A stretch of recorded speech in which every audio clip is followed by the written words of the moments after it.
Now, when it comes to this channel, I try to maintain a fair balance between positivity and negativity.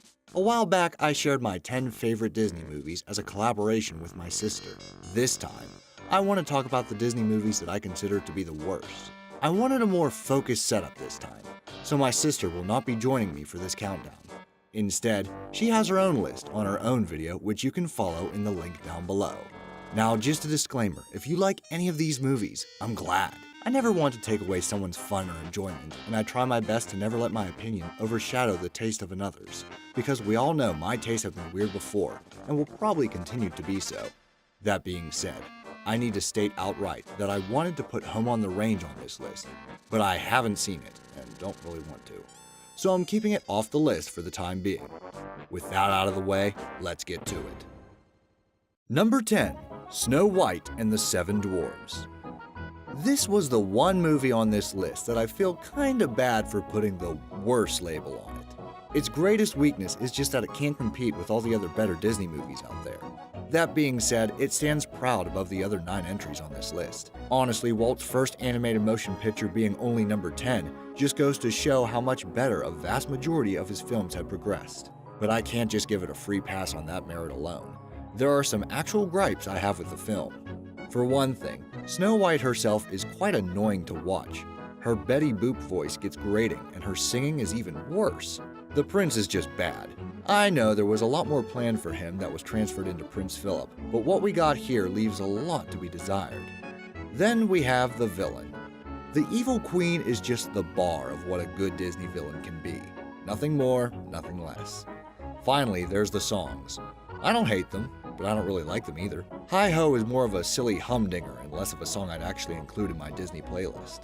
These are all arguments that you've heard to death, and sadly, I can't add much more to it. The Dwarfs are fine, but they aren't enough to keep me coming back, and aside from the notion of first animated film, I'm more often than not pass this one up. Number 9. The Aristocats.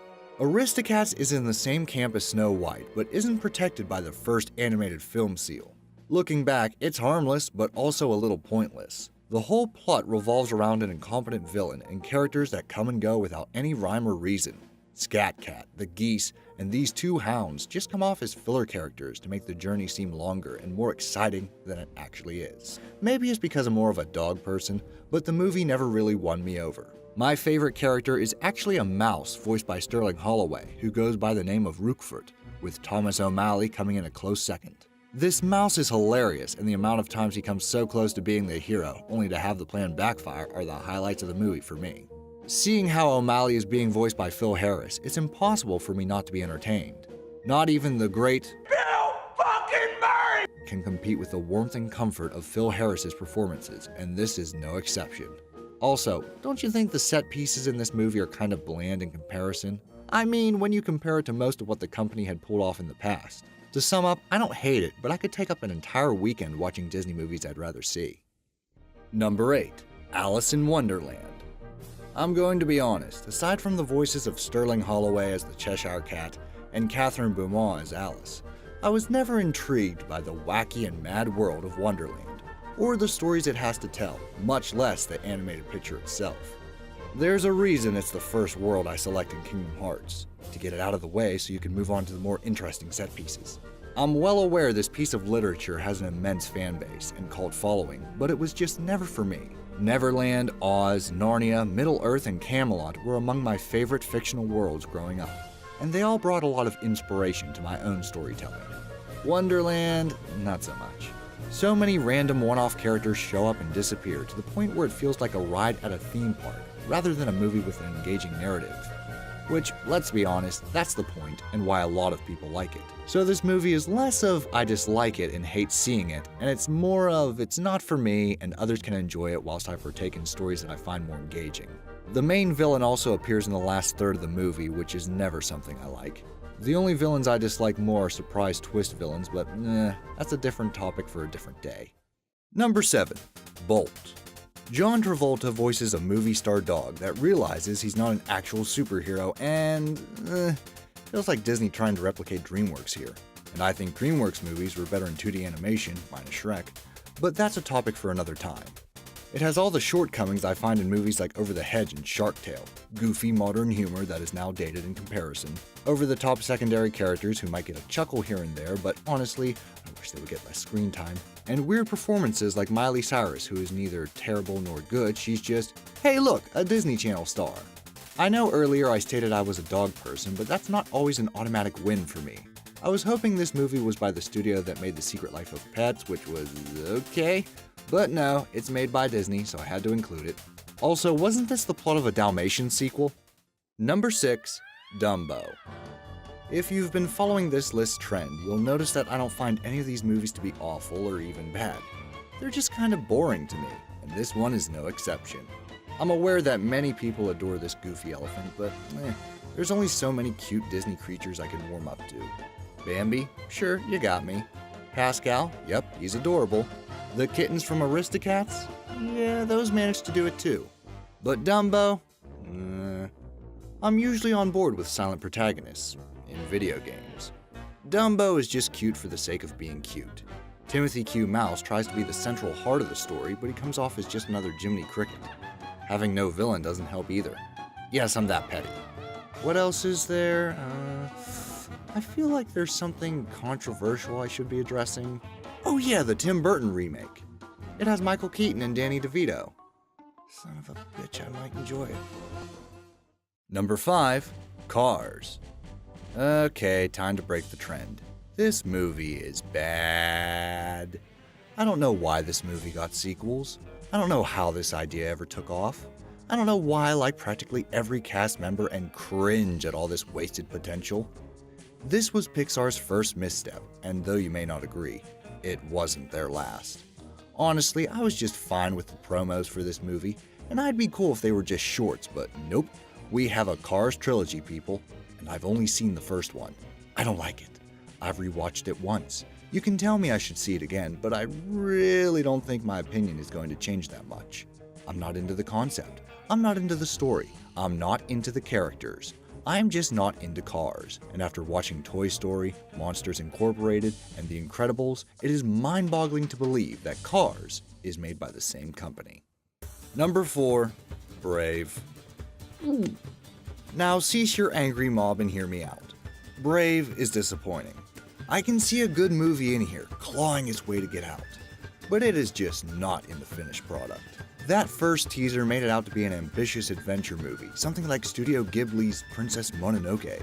Something magical and never before seen that only Pixar could take on. What I got instead was an animated Princess Diaries taking place in Scotland, with some dashes of Brother Bear. I thought it would be an adventure of self-discovery, but it was instead an episode of a cheap Saturday morning cartoon. Oops, I turned my mommy into a big old bear. Guess I gotta find a way to reverse this spell. Oh no, don't make a mess. I gotta hide you before someone sees you, and then they flip out. The adventure is not exciting, it's more uninspired. The whole first female princess to do X, Y, and Z shtick felt misleading compared to princesses in the past like Belle. And more importantly, more recent princesses like Moana. How many times are studios going to play that card and still expect me to care? There is nothing about Merida, aside from her hair, that makes her stand out as a unique or interesting character. She's rebellious? Sure. Never been done before. She wants to choose her own destiny? Been there, done that. She is fierce and competent in combat? Sorta. Even if you manage to find this character to be your kind of role model, the severe lack of any other characters is a real bummer. Such a waste of an intriguing world. Such a waste of good lore. Such a hodgepodge of numerous stories that never blend into making this adventure exciting. And such a missed opportunity for a studio giant like Pixar. A fantasy world stripped of magic and wonder? I'll pass. Number 3, Dinosaur. Okay, I have a theory. Only Don Bluth can make a good animated movie with dinosaurs. It's the greatest animated motion picture of all time. Let's just accept that and quit trying to make dinosaur movies because they suck. I love dinosaurs. I do not love this movie. I felt manipulated. Why the hell are there monkey side characters? Why are the characters so bland and uncharming? Why do I even have to explain myself with this one? It's not often that I see animation by Disney of all people and go, ooh. But this whole movie of the underdog trying to be the alpha of the pack is just blah. Dinosaurs should never talk unless they look like this. Not this, this. Bottom line, want to see Disney dinosaurs? Watch Fantasia. No, not that one either. Number 2, Chicken Little. Just a heads up, this is the only movie I've seen once and never wish to see again. Chicken Little is just a mean-spirited movie that certainly went too far when it comes to unlikable characters. I was in shock by how many characters said just cruel and tasteless things, especially Buck Cluck. Hell, even Darth Vader would be shocked by how shitty of a father this guy is.